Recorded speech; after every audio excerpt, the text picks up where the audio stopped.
Agora, dando continuidade aqui às leituras dos discursos edificantes do Soren Kierkegaard, que especificamente o Evangelho dos Sofrimentos realmente são discursos edificantes.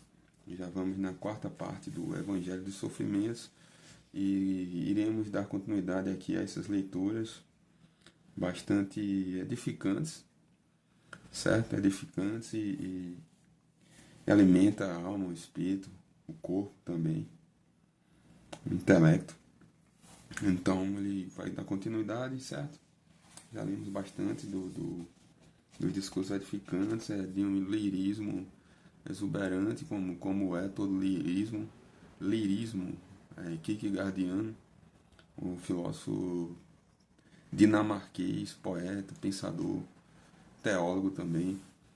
Então aqui na quarta parte ele continua: quando ouvimos um enunciado belo, edificante, comovente, um enunciado veraz, então gostamos de procurar inteirar-nos também sobre quem foi o que o disse, em qual ocasião, sob quais circunstâncias, isto é, nós nos informamos sobre até que ponto o enunciado verdadeiro também foi verdade no falante, o que nós com bastante interioridade desejamos, tanto por causa dele quanto por nossa causa. Pois um enunciado pomposo, carente de verdade, é de fato como uma árvore frutífera de frutos malogrados. Sabedoria 10. Um enunciado pomposo, carente de verdade, é de fato como uma árvore frutífera de frutos malogrados. Sabedoria 10, 7. E um enunciado verdadeiro que não tenha sua verdade no falante é, afinal, desolador como uma bênção que amaldiçoa aquele que está abençoando. Mas uma palavra veraz que tem verdade no falante é, no mais belo dos sentidos, uma palavra boa no lugar certo. É como uma maçã de ouro num recipiente de prata. Provérbios 25, 11. Maçãs de ouro com enfeites de prata. Maçãs de ouro com enfeites de prata é a palavra falada no tempo oportuno. Como maçãs de ouro com enfeites de prata é a palavra falada em tempo oportuno. Fosécter, provado, experimentado, testado, lembrando Jó. É como se o enunciado tivesse o maior valor, por isso ele vem a ser comparado com uma maçã de ouro, enquanto que o falante é somente uma vasilha preciosa de prata padrão, em que o verdadeiro está autenticamente engastado na verdade. O enunciado tem também, em um certo modo, o maior valor. Ele vai ao mundo e é seguido por outras pessoas, que por conseguinte não o enunciaram, mas apenas agiram de conformidade com ele. Contudo, cada vez que o enunciado é confirmado em sua verdade, recorda-se aí piedosamente aquele seu primeiro nobre engaste. Assim, quando um rei diz da riqueza, do domínio e do poder terrenos, que são uma completa vaidade, então nós nos alegramos porque o falante é precisamente um rei, pois este bem deve, sim, ter sido ocasião de fazer a experiência. Ele não é como aquele a quem tais coisas ofuscam à distância no anseio do desejo. Ele viu estas coisas bem de perto. Quando este, que possuía tantas coisas, sim, por assim dizer, tudo, mas também para, por assim dizer, senti-las bem ao perder todas elas, quando este diz: louvado seja o nome do Senhor, aí nos tranquilizamos e nos alegramos, pois ele era de fato o que foi tentado, experimentado, testado, lembrando Jó. Deste modo se preservam muitos enunciados magníficos e se recordam muitos falantes. Mas entre esses há também um bandido, e isto não nos deve perturbar, pelo contrário, num outro sentido, até sentiríamos falta de alguém assim, caso não o houvesse, pois no mundo da verdade não há diferença alguma entre um rei e um bandido. Ali só se pergunta se é verdade o que ele disse e se nele havia verdade. Segundo a narrativa dos santos evangelistas, 2 malfeitores foram crucificados juntos com o Senhor Jesus. e a palavra do ladrão é pronunciada da cruz no momento da morte. Em verdade, a ocasião é tal que ela certamente deve garantir a verdade das palavras nele, pois qual fala seria mais sincera do que a do moribundo, quando este concentra sua alma em uma única palavra? A sábia palavra do rei, cansado da vaidade, não deve ser considerada mais valiosa do que a humilde palavra do ladrão penitente no momento de sua morte. Havia 2 malfeitores, mas somente um deles é recordado, aquele a quem cada um conhece quando dizemos a palavra do ladrão na cruz. Qual dos bandidos era este? Não está dito, nem pelo nome, nem por nenhuma outra determinação, se acaso era o que pendia ao lado direito dele ou à sua esquerda. Isto, afinal, é totalmente indiferente, embora possa satisfazer de um modo infantil uma curiosidade inocente supor que era o do lado direito, pois afinal é àqueles que estão à sua direita que um dia será dito: Vinde benditos de meu Pai, e herdai o reino que vos foi preparado desde antes de serem estabelecidos os fundamentos do mundo. E pela mesma pessoa que haverá de falar estas palavras, também foi dito a aquele bandido, foi dito ali: Ainda hoje estarás comigo no paraíso. O outro malfeitor escarnecia até o final, endureceu-se até na cruz. Este pendia ao lado esquerdo. O evangelista Lucas conservou as palavras do ladrão na cruz. Lucas 23:41. Nós recebemos o que nossas ações mereceram, mas este aí não cometeu nenhum mal. São essas palavras que queremos agora tornar objeto de nossa consideração ao refletirmos sobre o alegrativo de que um ser humano em relação a Deus sempre sofre culpado. O alegrativo de que um ser humano em relação a Deus sempre sofre culpado. Culpado? Não culpado? Eis a séria interrogação do processo jurídico. Idêntica interrogação é aquela ainda mais séria da preocupação consigo mesmo, pois se as autoridades penetram até os recantos mais ocultos da casa para agarrar o culpado, a preocupação consigo mesmo penetra atrás da culpa ainda mais profundamente do que qualquer juiz, no recanto mais oculto do coração, lá onde só Deus é o juiz. Enquanto o julgamento for um julgamento humano, e a relação for entre 2 seres humanos, aí todos concordaremos em que o ser não culpado é a única coisa desejável, que a inocência é a firme fortaleza que nenhuma injustiça e incompreensão humanas podem conquistar ou cancelar, que a inocência é a pureza, que nem mesmo o rapto pode ofender, a invulnerabilidade que nem mesmo a morte pode ferir mortalmente. Entretanto, as coisas não se passam exatamente assim, e a rigor só se comportam assim enquanto a tensão essencial da relação é uma relação de 2. Pois na relação mais íntima e delicada do amor entre 2 humanos, o desejo mais elevado do amor pode ser justamente o de não ter razão. Sim, o de ser o culpado. Falamos humanamente sobre o amor infeliz como do sofrimento mais pesado, mas do amor infeliz, por sua vez, o mais pesado, o mais torturante, é aquele quando o objeto do amor é tal que essencialmente não pode ser amado, o que, no entanto, é a única coisa que o amante ou a amante deseja do íntimo de seu coração.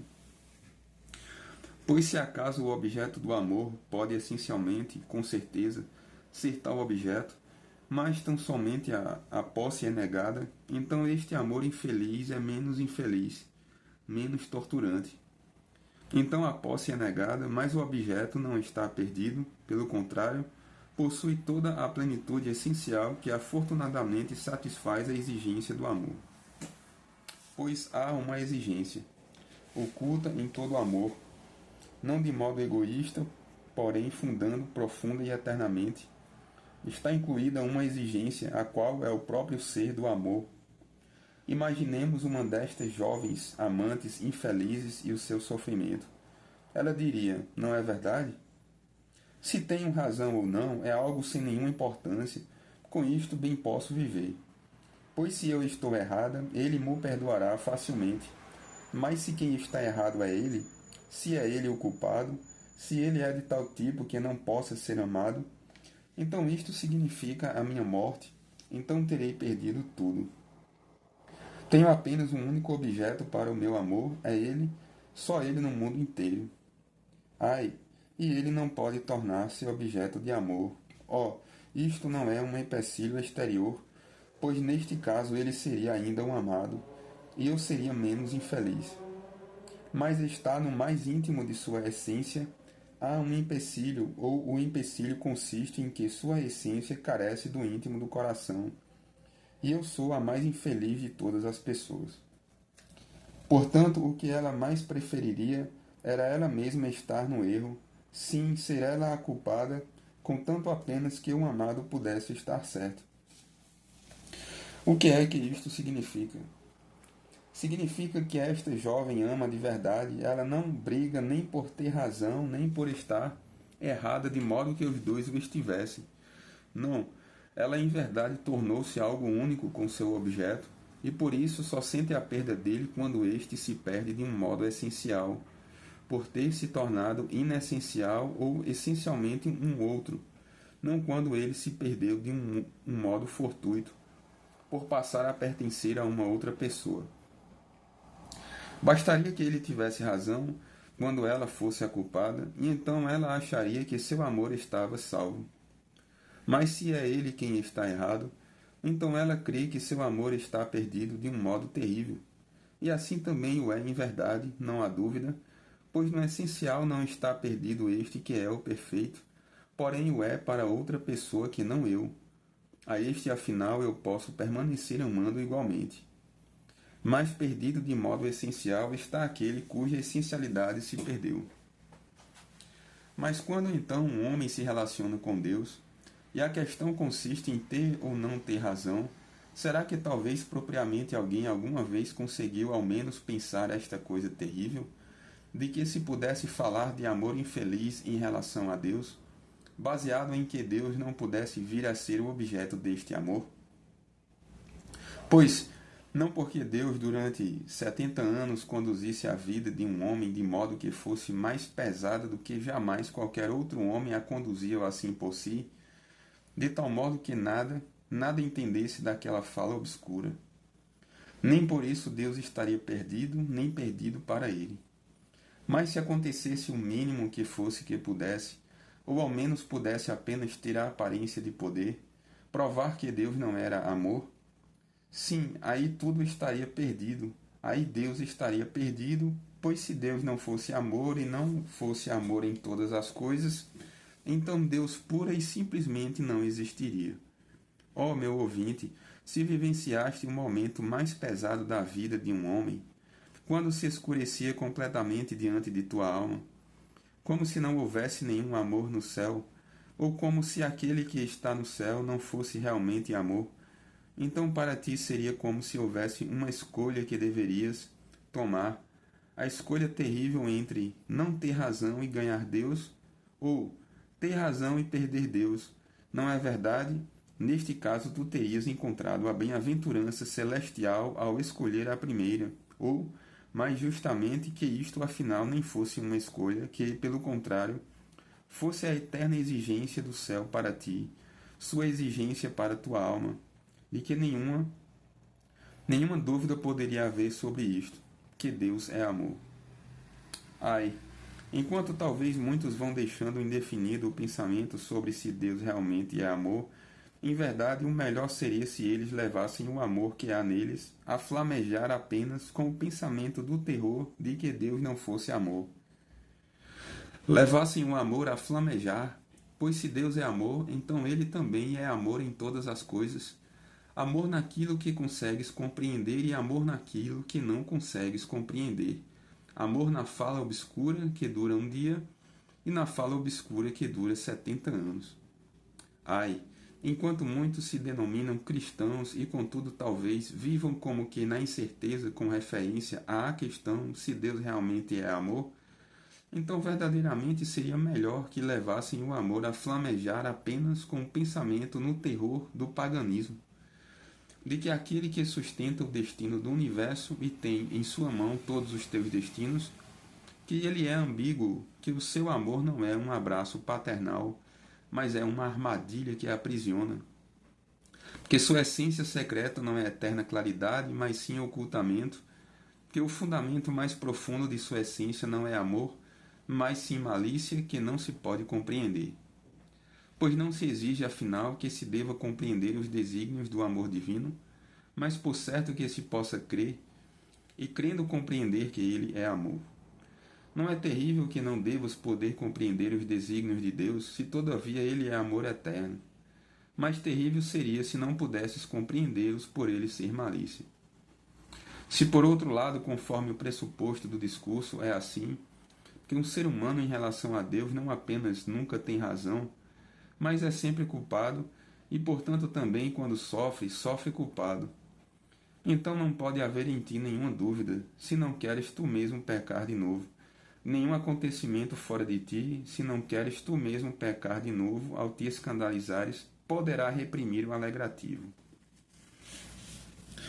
O alegrativo consiste em que, agora e em cada instante futuro, seja eternamente assim, que nada aconteça ou alguma vez possa acontecer, por maior que fosse o terror mais lastimavelmente inventado pela imaginação mais mórbida que se tornasse realidade, nada que pudesse abalar a crença de que Deus é amor. E o alegrativo consiste em que, se um homem não quiser compreendê-lo por bem, então, todavia, a culpabilidade o ajudará a compreendê-lo.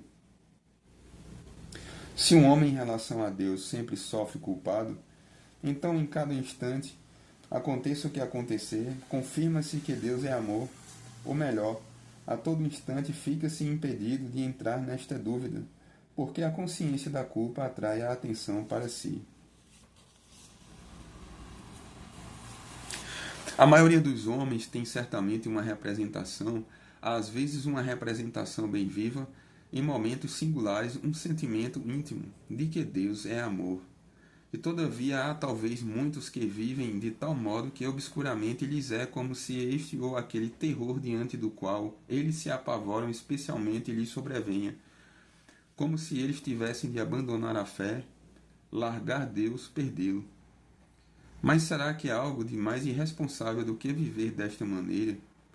Entorpecer a mais alta paixão em uma semi-sonolência entre dúvida e confiança, de modo que jamais lhes apareça aos seus olhos o mais miserável dos inimigos, que contudo suga o sangue do mais íntimo, de modo que jamais se chegue a estremecer sob esta condição, achando que não se é um desesperado, porque se entrou meio dormindo no desespero.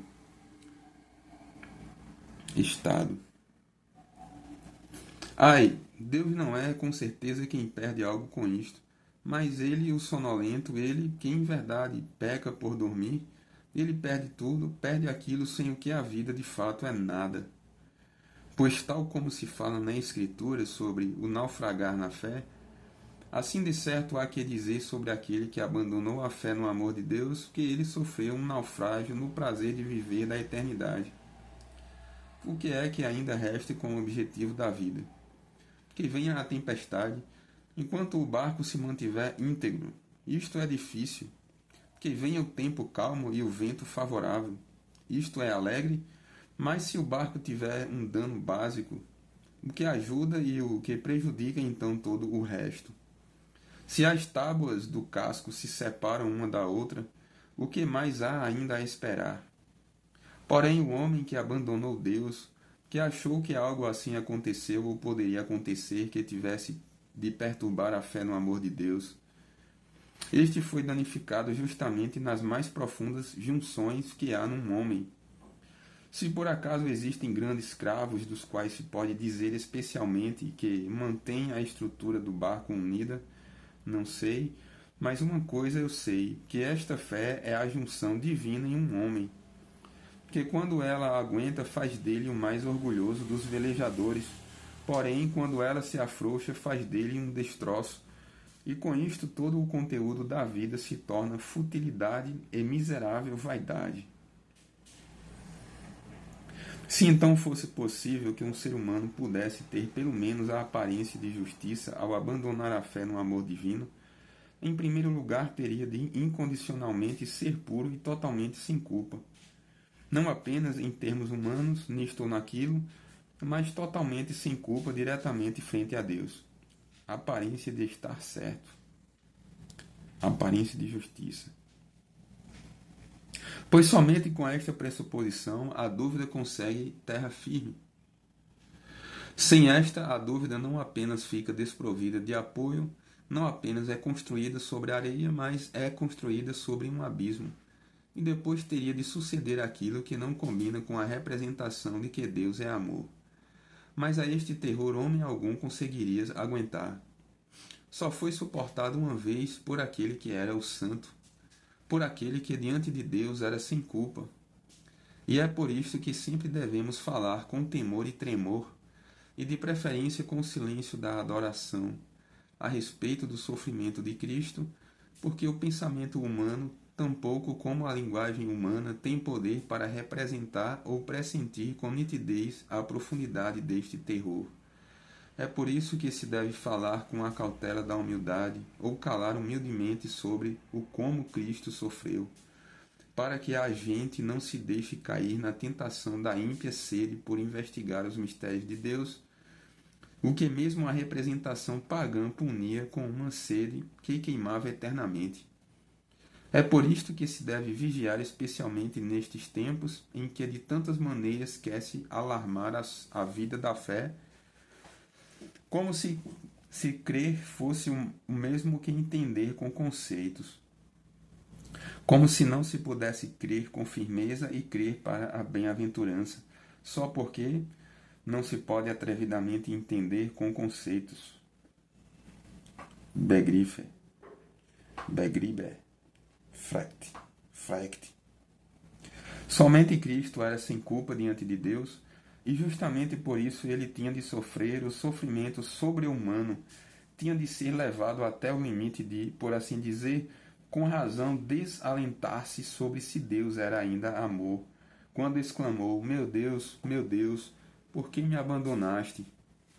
Com o bandido, porém, de quem estamos falando, era diferente. Enquanto ali o Salvador do mundo suspira: meu Deus, por que me abandonaste? Palavra que os maiores pregadores de nossa igreja, mas também o seu homem mais ortodoxo, palavra sobre a qual Lutero, justamente por motivo de sua ortodoxia, nem se atrevia a pregar. Assim pregava o bandido ao lado do Salvador, como um legítimo pregador em primeiríssimo lugar para si mesmo, para edificação sobre o pensamento temente a Deus. Eu sofro culpado. Enquanto a profundidade do pavor no sofrimento de Cristo não pode ser objeto para a pregação, o tema do bandido é bem propriamente o da pregação. Pois é bem verdade que, sob o nome de pregação, ouve-se muita palavra insípida e sem gosto sobre o amor de Deus. Mas este discurso penitente sobre pecado e culpa é, contudo, a única entrada justa, para a qual o amor de Deus talvez torne-se a saída. Sim, o bandido penitente ele prega. Se aquele rei é chamado um pregador, então muito mais o bandido penitente. Este é o legítimo pregador da penitência, pois de certo a roupa de pelos de camelo é uma vestimenta apertada, mas estar crucificado é, contudo, uma posição ainda mais opressiva. E por certo morar num deserto é uma colocação humilde na vida, mas estar crucificado é afinal o cargo mais pesado. E o dizer, convertei-vos, não é afinal uma pregação de penitência, tão excelente como o dizer, eu sofro culpado, e esta coisa de dizer sobre si mesmo, eu sou um profeta, não é algo que desperta tanto como dizer, eu sou um pecador que sofre culpado.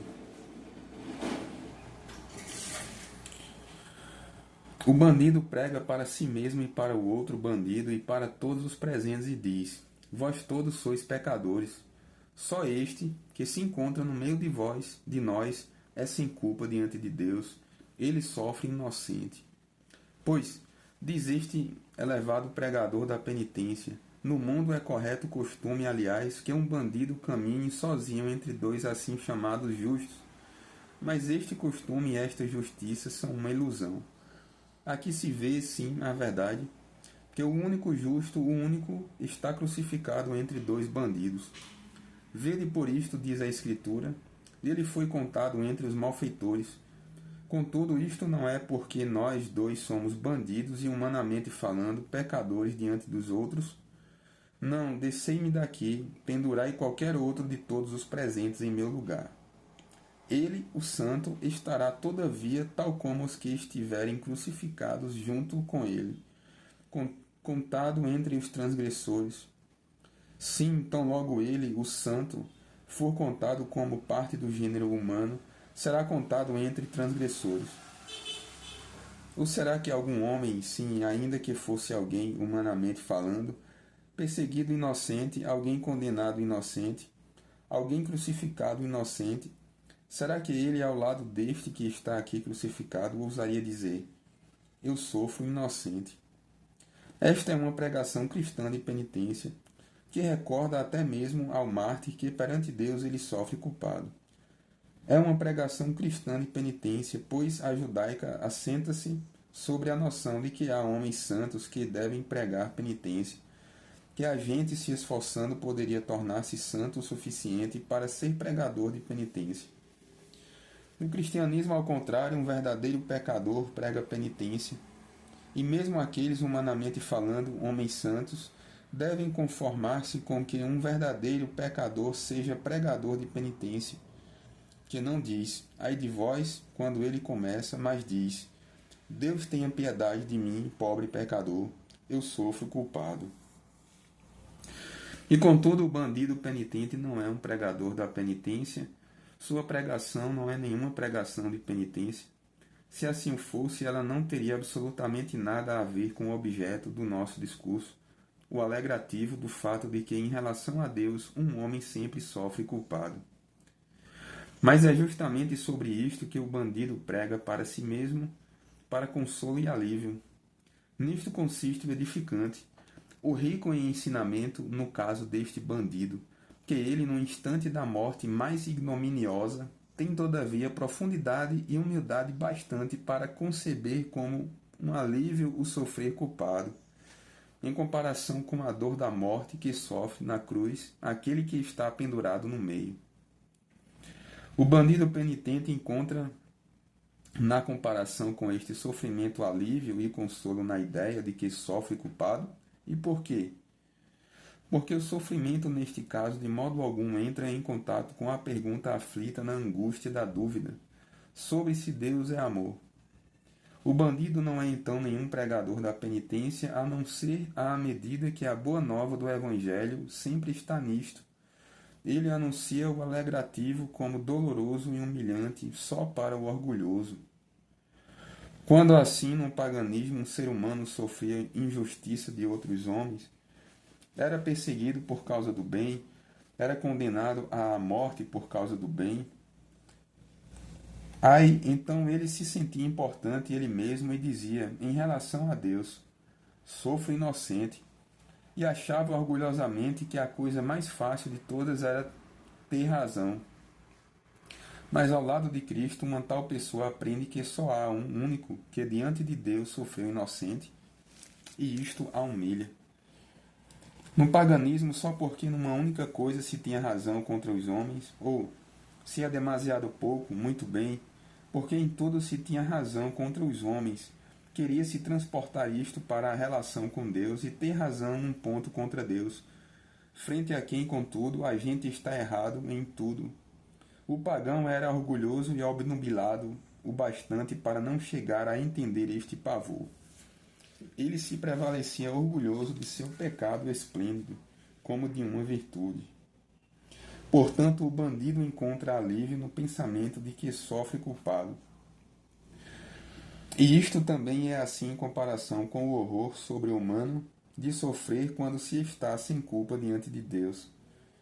Pois quando se sofre culpado e quando a gente o reconhece, então se tem Deus para esperar nele, para apoiar-se nele, então a gente, se me atrevo a dizê-lo, salvou Deus, e que perigo não a gente conseguiria suportar. Pois mesmo em sua ira devoradora, a gente ainda o tem de seu lado. Mas quando se sofre totalmente inocente diante de Deus, então é como se tivesse Deus contra si, então se está abandonado por Deus. Quando se sofre culpado, então a preocupação é o que torna humilde, porém nela está o consolo da eternidade. Sim, a alegria da eternidade de dar razão a Deus, mas quando se sofre totalmente inocente, então é como se não estivesse inteiramente decidido que Deus é amor. Então é como se houvesse controvérsia a respeito de justificar Deus, o que tão só a presunção do tolo e a sabedoria presunçosa podem considerar como a coisa mais fácil que há, dado que isto é, afinal, para um ser humano, algo de atrevido, o descarado. Pois o que é a dúvida sobre o amor de Deus quer? Ela quer reverter a relação, quer sentar-se calma e confiante, julgando e considerar se Deus de fato também é amor, quer fazer de Deus o acusado, fazer dele aquele de quem se exige algo. Mas por este caminho jamais será encontrado o amor de Deus, será amaldiçoado por Deus o esforço da dúvida para ir até Deus, porque começa por um descaramento. A felicidade da fé, ao contrário, está nisto, que Deus é amor.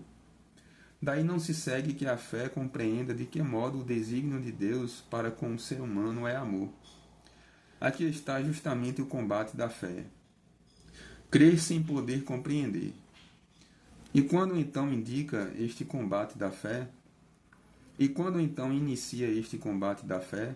Quando as dúvidas querem levantar-se, ou quando a dúvida com muitas ideias selvagens ventaneja contra a fé, então avança a consciência da culpa como auxílio, como derradeiro reforço. Caem como tempestade.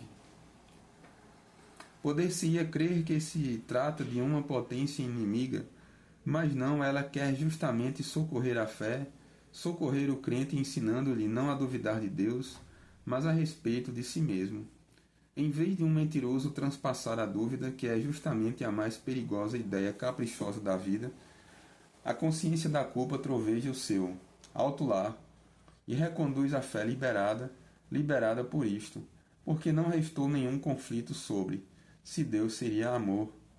Pois, como diz a Escritura, Deus colocou tudo debaixo do pecado, a fim de que toda boca se cale, de modo que este pensamento humilhante, mas também libertador, tape a boca às dúvidas. Quando as mil questões das dúvidas querem impugnar a fé e dar a aparência como se Deus não conseguisse responder, aí a consciência da culpa ensina o crente que é ele que não consegue responder uma de mil. Ergo, Deus é amor. Se tu não concebes o poder soberano desta conclusão, então a fé o concebe.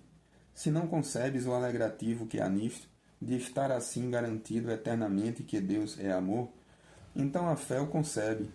Ela compreende que é uma ilusão fazer o possível para transpassar a dúvida, porém que é bem-aventurado que se faça impossível de duvidar.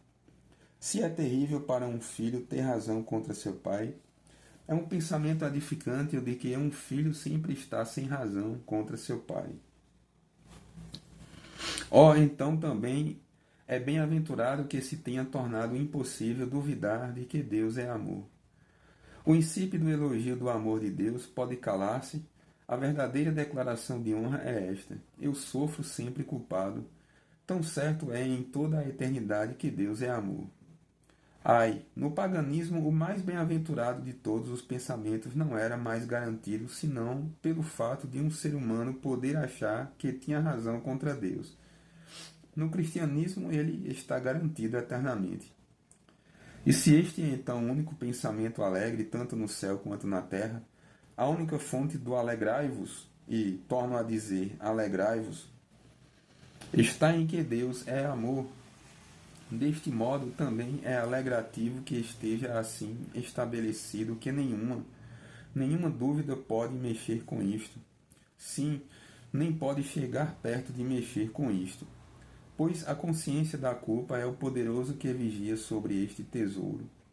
No mesmo instante em que a dúvida quer tocar nele, está condenada à morte, então aquele poderoso a derruba para o abismo, para baixo, para aquele nada de onde ela veio, mas no mesmo instante a fé, por sua vez, tem seu objeto, de que Deus é amor.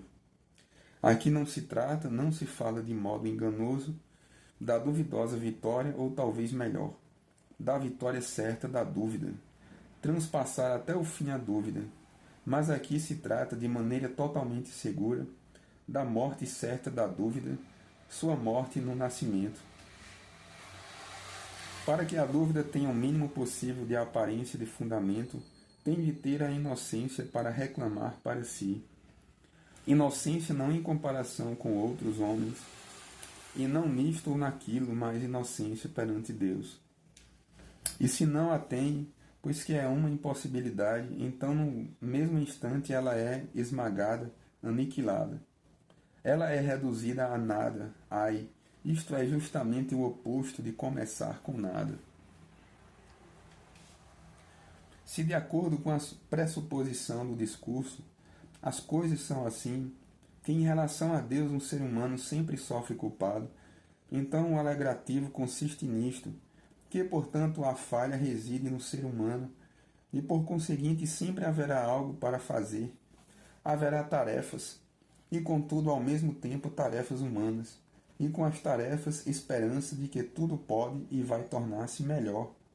Quando ele se tornar melhor, trabalhando mais, orando mais obediente, mais humilde, mais devotado a Deus, mais fervoroso em seu amor, mais ardente no espírito. Se, de acordo com a pressuposição do discurso, as coisas são assim, que em relação a Deus um ser humano sempre sofre culpado, então o alegrativo consiste nisto, que portanto a falha reside no ser humano e por conseguinte sempre haverá algo para fazer, haverá tarefas, e contudo ao mesmo tempo tarefas humanas, e com as tarefas esperança de que tudo pode e vai tornar-se melhor. Quando ele se tornar melhor, trabalhando mais, orando mais obediente, mais humilde, mais devotado a Deus, mais fervoroso em seu amor, mais ardente no espírito.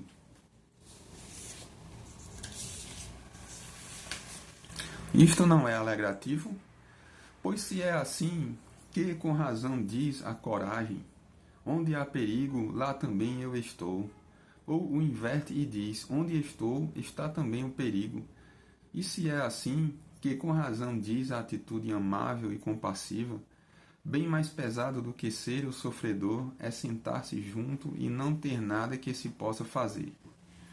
Então também é assim que onde há tarefa, há também esperança. Porém, se o ser humano sempre sofre culpado em relação a Deus, então também há sempre alguma tarefa e sempre esperança.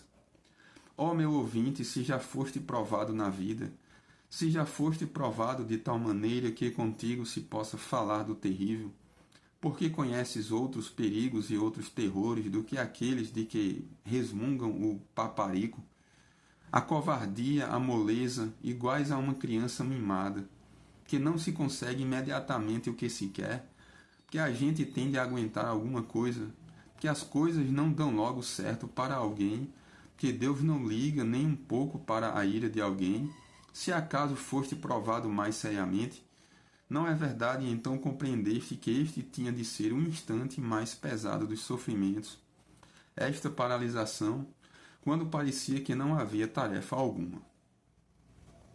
Não era o sofredor que se recusava a levantar o fardo por ser pesado demais. Bem mais pesado era que parecia não haver nenhuma tarefa, que nem ao menos o sofrimento pudesse ser a tarefa. Não era o sofredor que por muito tempo havia trabalhado em vão e que agora se rebelava contra Deus e não queria mais trabalhar. Ai, não, era o indizivelmente mais pesado, que parecia não haver nem mesmo a exigência de uma tarefa para ele, o indizivelmente mais pesado, que parecia não haver nem mesmo a exigência de uma tarefa para ele. Não era o sofredor que tão seguidamente tinha falhado, que agora estava esgotado para recomeçar do início. Não era o terror da desesperança, como se não houvesse nada para começar, como se ele, mesmo com sua vontade mais sincera, não pudesse encontrar alguma tarefa. Pois quando se vê o cavalo, talvez já excessivamente esforçado, sobrecarregado com um fardo demasiado grande, quando se vê como ele pela última vez estira cada tendão para arrastar o fardo por diante, aí a gente se compadece dele, mas resta contudo sempre como que uma esperança de que vá conseguir. Porém, se viste um cavalo na dor do sofrimento esforçar cada tendão, mas não viste nenhuma tarefa, nenhum fardo, dá para desesperar ante esta visão, não é verdade? Seria talvez também desesperança recusar a tarefa porque ela é pesada. Seria talvez desesperança quase cair sob o fardo porque ele é tão pesado. Seria de certo desesperança renunciar à esperança por medo da tarefa. Oh, não, mas isto sim que é desesperança. Querer com o extremo das suas forças, mas não haver tarefa alguma. Se alguma vez já viste um homem em apuros no mar, não é verdade? Tu te inquietaste por ele, tu o viste com o calafrio da solidariedade, mas tu tiveste esperança. Se tu, ao contrário, viste aquele que, por inadvertência, afundou num pântano, não é verdade? Dava para desesperar ante esta visão, e tu viste isto como um calafrio gelado. Pois o que falava não era força, e o que faltava não era vontade para usar a força, mas o que faltava era tarefa.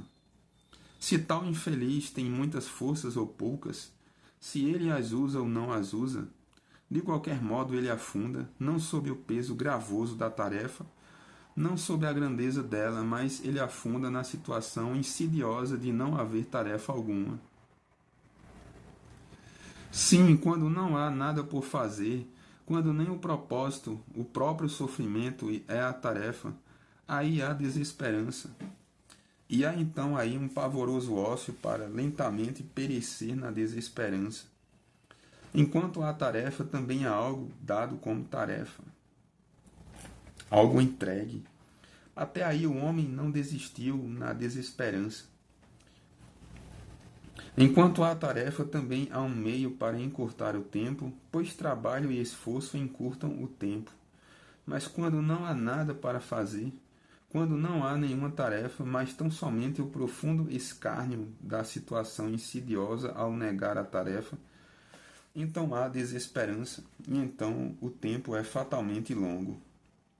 Portanto, só quando não há nada a fazer, e aquele que o diz estivesse perante Deus sem culpa, pois se ele é culpado, então sempre há algo por fazer. Somente quando não há nada a fazer, e isto deve ser compreendido de tal modo que não haja tarefa alguma, então há a desesperança. Com efeito, quando se diz que não há nada a fazer, daí não se segue de maneira alguma que não haja nenhuma tarefa, pois a paciência pode sim ser a tarefa, mas quando não há nenhuma tarefa, caso o sofredor estivesse perante Deus sem culpa, então, e só então, há a desesperança. Se, portanto, um sofredor pudesse ter razão contra Deus, se fosse possível que a falha pudesse estar em Deus, sim, então haveria de fato a desesperança, e o pavoroso da desesperança, que não haveria nenhuma tarefa. Pois as tarefas, tanto da fé quanto da esperança, e do amor e da paciência e da humildade e da obediência, em suma, todas as tarefas humanas repousam sobre a certeza eterna, na qual tem paradeiro e aprovação de que Deus é amor. Se alguma vez acontecesse a um ser humano em relação a Deus que a falha estivesse em Deus, então não haveria tarefa alguma. Se alguma vez acontecesse isto com um único ser humano, então não haveria tarefa alguma para todo o gênero humano.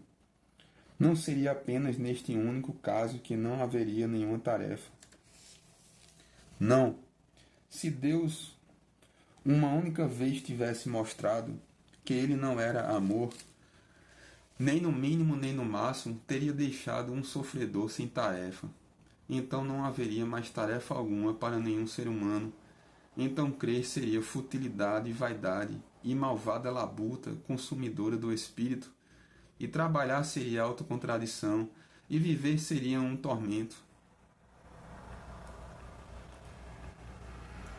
Do coração sai a vida, e quando um homem sofreu dano em seu interior, então para ele, por própria culpa, não há mais nenhuma tarefa, exceto a labuta febril do pecado e da vaidade. Mas do coração de Deus brota a vida no todo, a vida nas tarefas.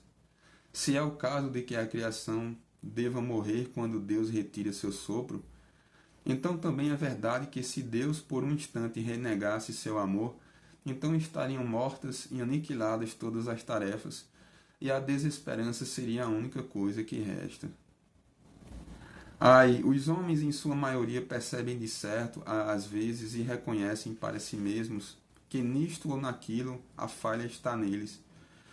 E, todavia, ocultamente, talvez more no interior de muitos o pensamento sombrio de que poderia acontecer que talvez fosse o caso de que Deus levasse contudo a culpa de que um ser humano se perdesse. Assim se vai levando a vida, agitadamente ocupado com todas as outras coisas. A gente acha que não está desesperado, a gente não chega a estremecer sobre esta situação, porque não se permite que nenhuma luz penetre nesta região tenebrosa. Sim, obscuramente nem mesmo isto se deseja, porque o obscuro ali dentro tem um pressentimento incômodo de que seria uma penosa claridade compreender qual a exigência que Deus coloca a uma alma humana, uma penosa claridade compreender que sempre há uma tarefa. Mas será que apenas é mortal aquele que já está morto? Por acaso não é justamente o vivente, quando a morte é certa para ele, que é chamado e que é um mortal? E assim não está desesperado também aquele que ainda não chegou a desesperar, porque de fato não percebeu que estava desesperado? Ou então, quando um comerciante, ao fazer sua contabilidade, vê que está arruinado e desespera, está ele mais desesperado do que aquele comerciante que sabe obscuramente que está tudo errado, porém espera poder continuar esquivando-se por algum tempo? Será mais desesperado desesperar da verdade do que nem ao menos atrever-se a vir até a verdade? E é um desesperado qualquer ser humano em cujo interior more aquele pensamento sombrio sobre Deus. Isto se pode, entendido espiritualmente, como que ver nele, pois ele em relação a Deus não é como aquele que abaixa o olhar, na consciência de sua culpa e de que é culpado perante Deus. Tampouco é como aquele que humildemente eleva o seu olhar cheio de confiança para Deus. Não, ele olha enviesado.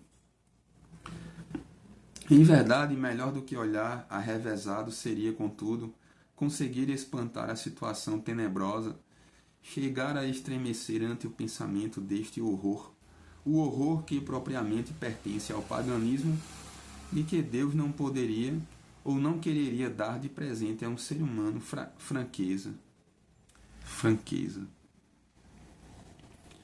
Pois um ídolo não é capaz nem de transformar um homem em nada, fazer com que ele perceba um nada que ele é. Para tanto, o ídolo é demasiado fraco. Nem tampouco um ídolo é capaz de dar a um ser humano franqueza, para tanto ele não é suficientemente forte. Por isto, pode-se dizer que o ídolo ele mesmo ensinou o pagão a olhar de viés.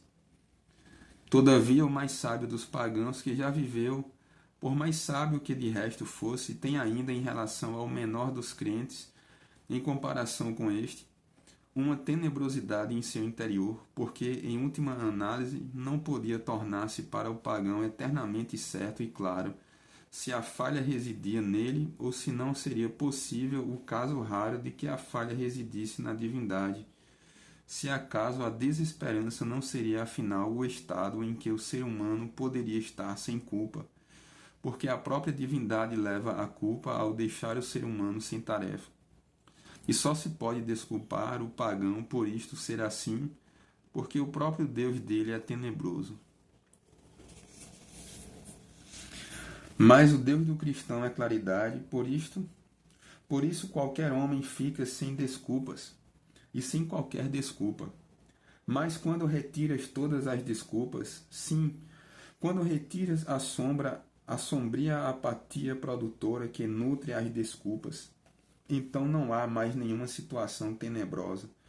E quando retiras todas as desculpas, então o ser humano fica sem desculpas. E sempre sem desculpas. E se ele diante de Deus jamais é puro e todo tempo sem desculpa, então ele é sempre culpado, também quando sofre. Porém, se ele sofre culpado, então é eternamente certo que Deus é amor. E então é isto alegrativo, que sempre haja tarefas, sempre alguma coisa a fazer. Não é alegrativo isto? O que é que tem, talvez alguém pergunte, que o ser humano na relação com Deus sempre sofre culpado? Sim, desde que se compreenda corretamente que isto venha a significar que é eternamente certo que Deus é amor e que sempre há o que fazer. Vê, a dúvida, esta quer em toda a apatia, com ousada impertinência, intrometer-se na essência de Deus e demonstrar que Deus é amor. Mas por toda a eternidade esta demonstração jamais terá sucesso, porque o começo é uma ousadia. E o que é, afinal, em última análise, a dúvida, senão aquela sombria obscuridade? O que é, senão, a origem de todas as desculpas e a desculpa que revira a relação e duvida sobre Deus? Progenitora, autora, que é, senão, a origem. Mas se é assim, se o correto é isto, que um homem deve duvidar do amor de Deus, então o homem está, afinal, desocupado, desculpado. Se, ao contrário, duvidar sobre o amor de Deus for o atrevimento, então o homem está sem desculpa, acusado, culpado, sempre obrigado à tarefa. Esta é a lei, mas o alegrativo é também, que aí então também há sempre a tarefa. Se a dúvida é o começo, então Deus está perdido muito antes do fim, e o homem liberado de ter sempre uma tarefa, mas também de ter sempre o consolo de que há sempre uma tarefa. Se, porém, a consciência da culpa é o começo, então o começo pela dúvida torna-se impossível, e então o alegrativo consiste em que há sempre uma tarefa. O alegrativo consiste então em que é eternamente certo que Deus é amor. Compreendido mais de perto, o alegrativo está em que há sempre uma tarefa. Enquanto há vida, há esperança. Mas enquanto há tarefa, há vida, e enquanto há vida, há esperança. Sim, a própria tarefa não é apenas uma esperança para um tempo futuro, mas é um alegre presente.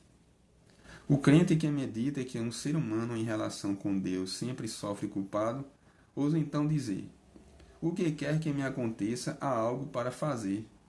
E em qualquer caso há sempre uma tarefa. A desesperança é um horror que em lugar nenhum se estabelece, caso um ser humano não queira atrevidamente desistir de si mesmo.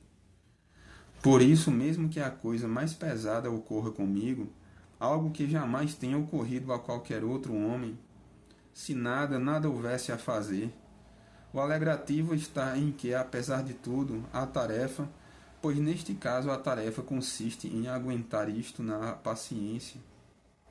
E se o extremo da paciência fosse exigido como antes, jamais o foi de qualquer ser humano, o alegrativo é, todavia, que haja tarefa, pois então a tarefa consiste justamente em não deixar a paciência escapar, nem mesmo ao extremo.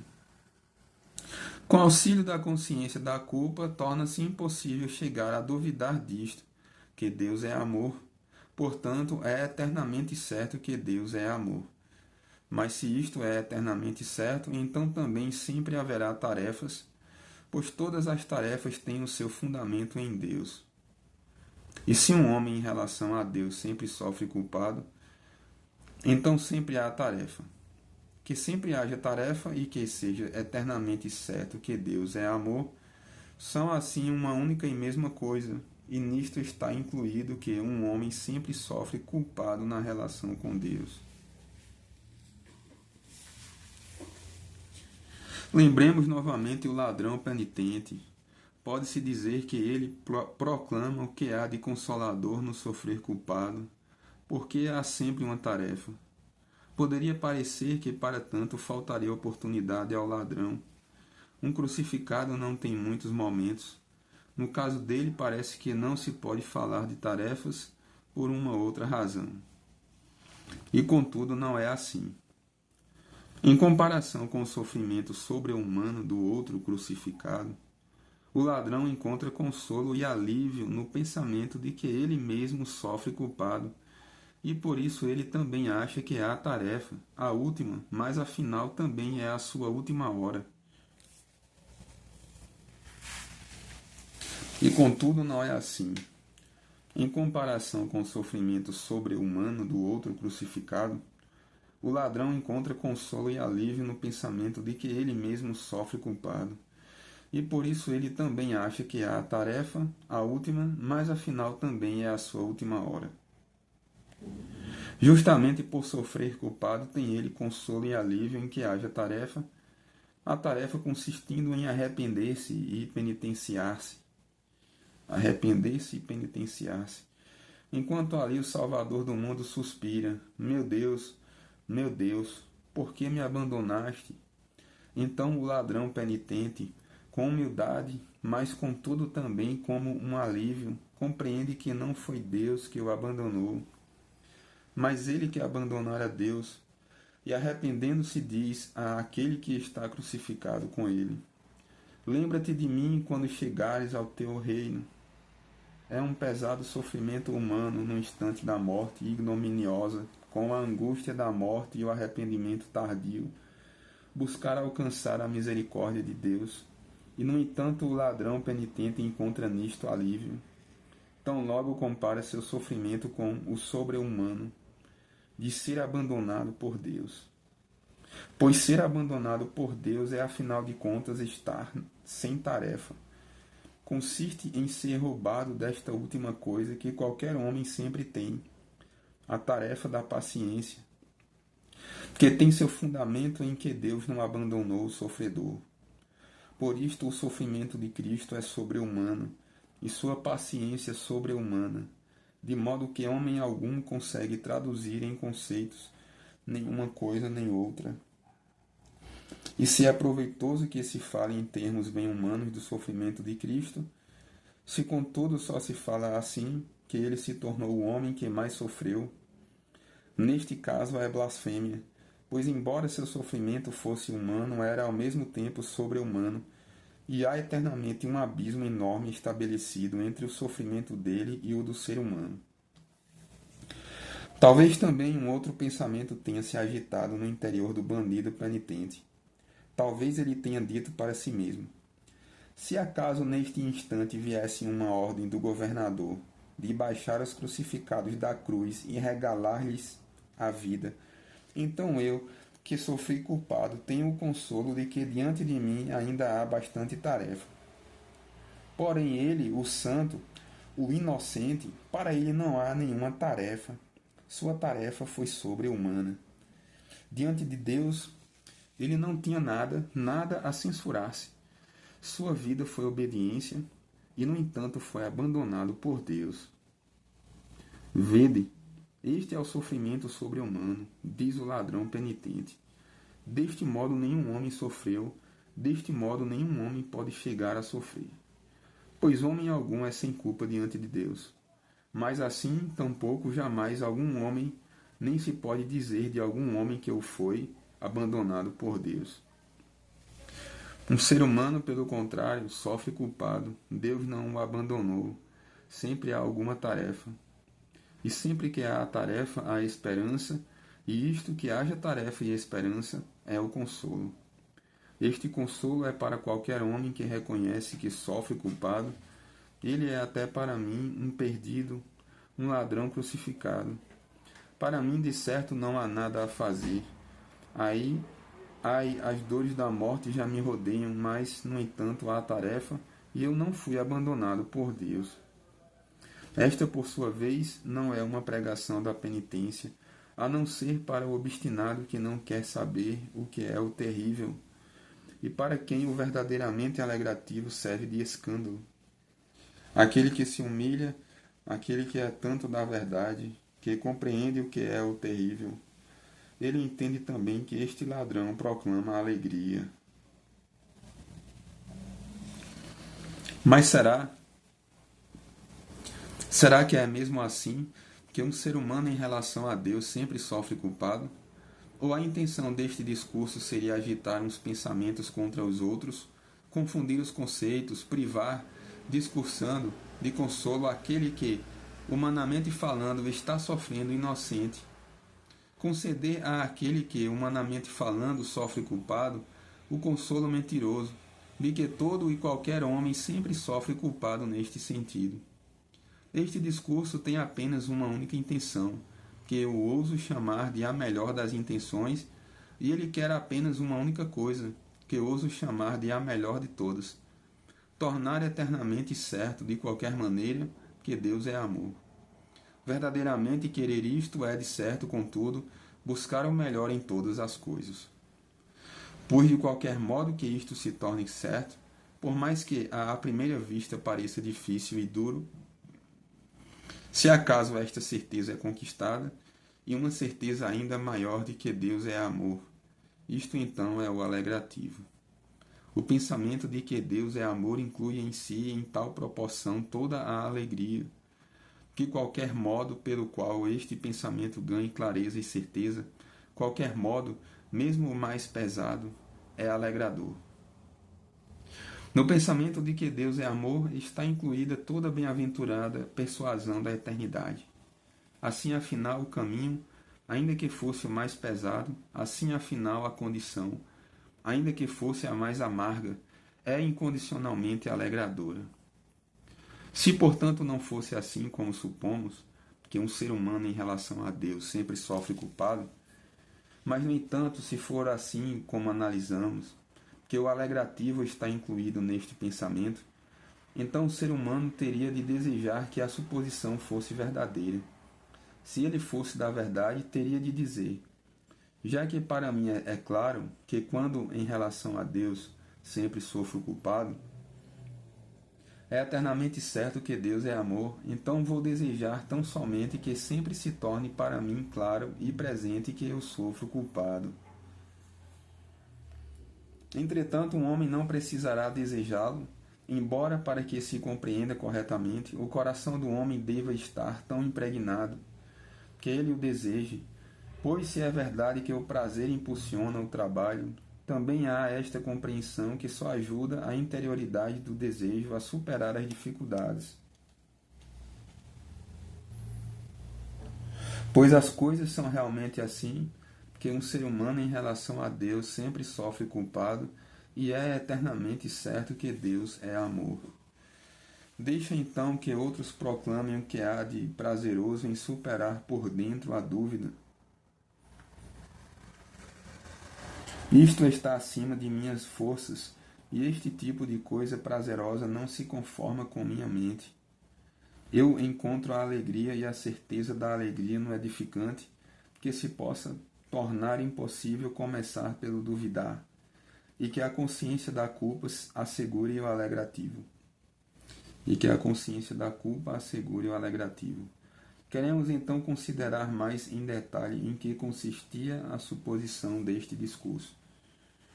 Não queremos nos deixar perturbar pelo fato de ter sido um ladrão quem disse aquelas palavras que lemos e o disse a respeito de si mesmo, pois um ladrão pode, com a mesma palavra, ter dito algo de essencial. Mas tampouco queremos ocultar em que sentido mais próximo vale. Afinal, para o próprio ladrão que ele sofre culpado. Com efeito, nós diferenciamos corretamente entre o não ter razão e o sofrer culpado. pois só porque um homem não tem razão, daí ainda não se segue que sofra o culpado. Como uma consequência disto, permanecem aí três determinações, junto às quais o discurso tem de demorar-se.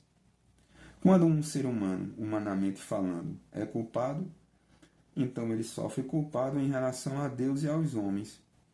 Quando um ser humano, humanamente falando, sofre sem culpas, aí nós humanos dizemos dele que em sua relação com Deus, ele não tem razão contra Deus.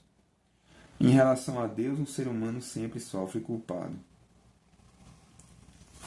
Qualquer um ser humano, humanamente falando, é culpado, então ele sofre culpado tanto em relação com Deus quanto com os homens. Este era o caso do ladrão. Ele é um criminoso que sofre sua punição. O que há de verdade nele é que ele mesmo reconhece, plena e profundamente, que sofre culpado. Ai, ele mesmo em tais situações ouve-se, às vezes, de um tal culpado a fala blasfema que quer empurrar para longe de si a culpa. A fala descarada e impertinente de que o prazer perverso lhe era inato, que seu crime era consequência de uma educação negligente e outras coisas tais. Este era o primeiro caso.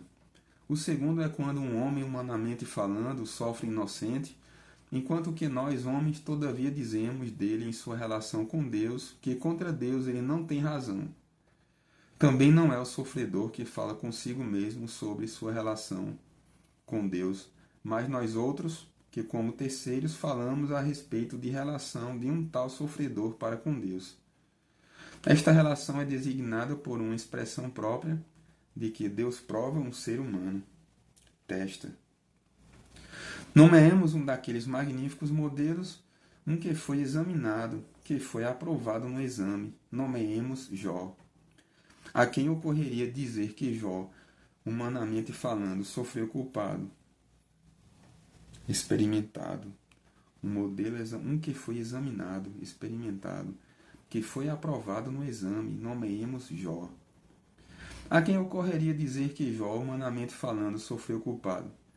Se uma tal fala não fosse uma blasfêmia, seria pelo menos um descaramento frente ao venerável Jó, que será e foi e é um modelo para a humanidade. Quem é que no gênero humano ousaria arriscar-se a falar assim dele? Até Deus nos céus fala como que com uma certa predileção, sim, de forma tão humana. Ele está como que orgulhoso de Jó. Ele chega a dizer a Satanás: reparaste no meu servo Jó? Deste modo fala um humano sobre algo magnífico que lhe pertence e do qual está orgulhoso. Deste modo fala um humano sobre aquele a quem considera estar tão seguro que até se atreve a provocar o perigo contra ele apenas para ter a alegria de vê-lo vencer. Jó, portanto, sofre, humanamente falando, inocente. Ele não tem nenhuma culpa, nenhum delito para se repreender. Sua vida e sua conduta, ao contrário, transcorrem ante a face de Deus, louvado entre os homens, pois não foi somente no dia da tristeza que Jó tornou-se um modelo. Já o era nos dias bons, e com isso estava bem preparado para vencer a prova. Contudo, Jó constantemente está sem razão frente a Deus. Os pensamentos de Deus são eternamente mais elevados do que os pensamentos de um homem, e por isso qualquer representação humana sobre fortuna e infortúnio, sobre aquilo que é alegrador e aquilo que faz sofrer, é um pensamento incorreto. Ao permanecer no círculo desta representação, um ser humano fica sempre sem razão contra Deus. E ele só sai do círculo desta representação ao reconhecer que contra Deus ele jamais tem razão. Contudo, Jó constantemente está sem razão frente a Deus. Os pensamentos de Deus são eternamente mais elevados do que os pensamentos de um homem, e por isso qualquer representação humana sobre fortuna e infortúnio, sobre aquilo que é alegrador e aquilo que faz sofrer, é um pensamento incorreto. Sorte e azar, felicidade e infelicidade.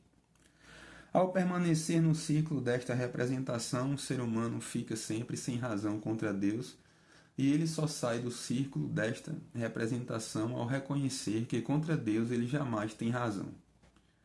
Mas quando então a impaciência começa a se mover naquele que, humanamente falando, está sofrendo inocente, naquele a quem Deus prova, quando ele, porque em termos humanos tem razão nisto ou naquilo, quer de algum modo ter razão contra Deus, então o que? Deverá ele então ter permissão ou estar capacitado para revirar a relação e ter razão contra Deus?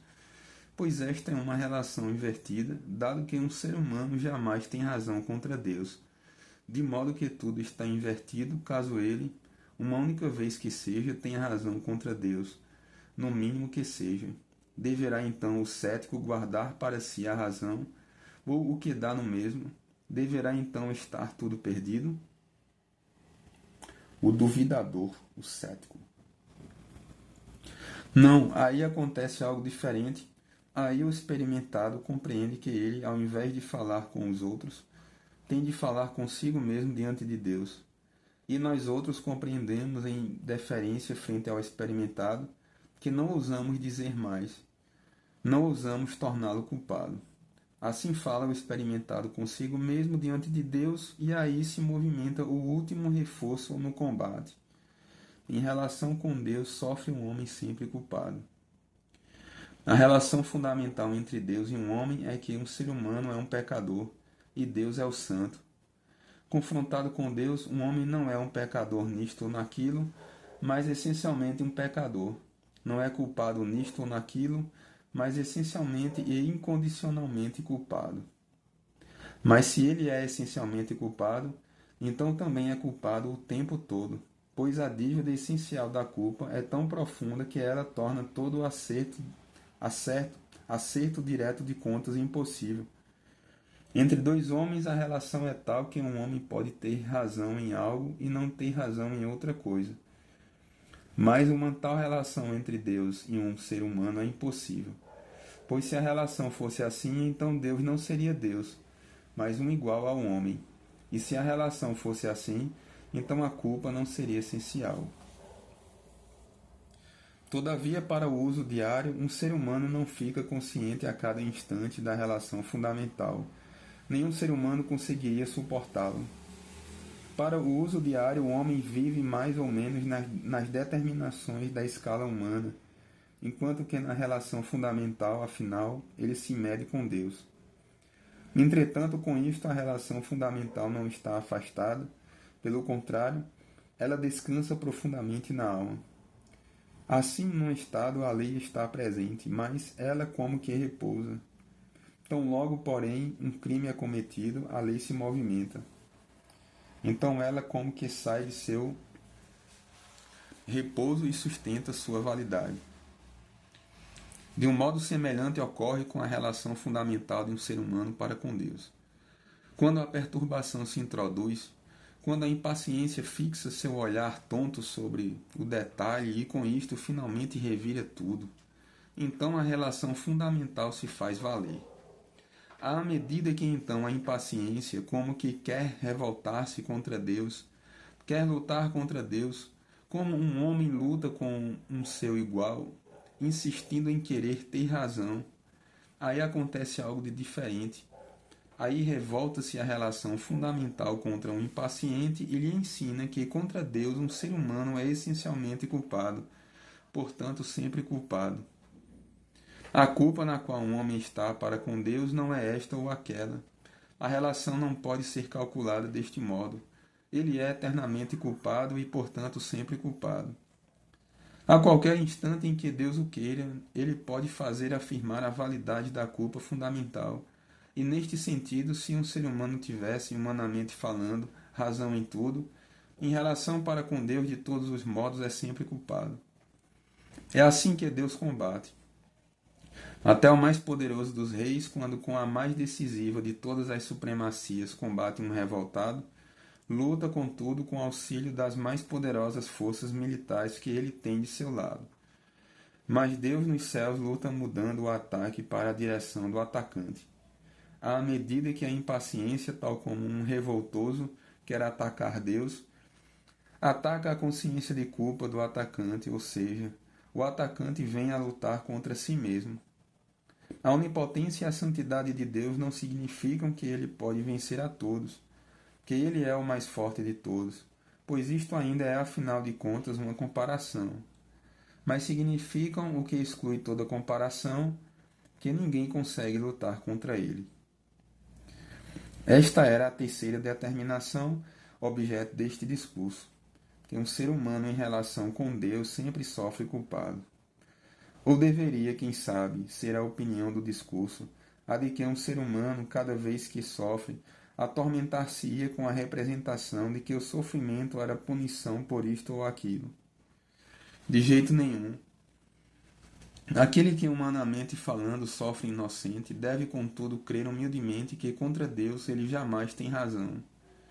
Mas se não tem êxito nisto, se ele permanece cético, impaciente, então o último pensamento, aquele que propriamente coage, deve ensinar-lhe que o sofrimento não é justamente punição por esta ou aquela coisa determinada, pois se o fosse, seguir-se-ia afinal que apesar de tudo ele poderia ter razão em algo, mas que ele é eternamente culpado e portanto sempre culpado.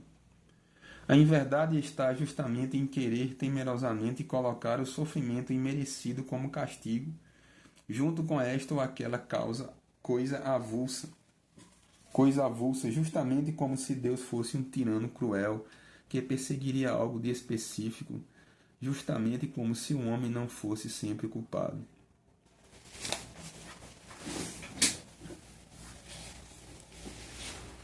Vê, era de certo isto o que os amigos de Jó propriamente queriam dizer a Jó, que o homem em relação com Deus sempre sofre culpado.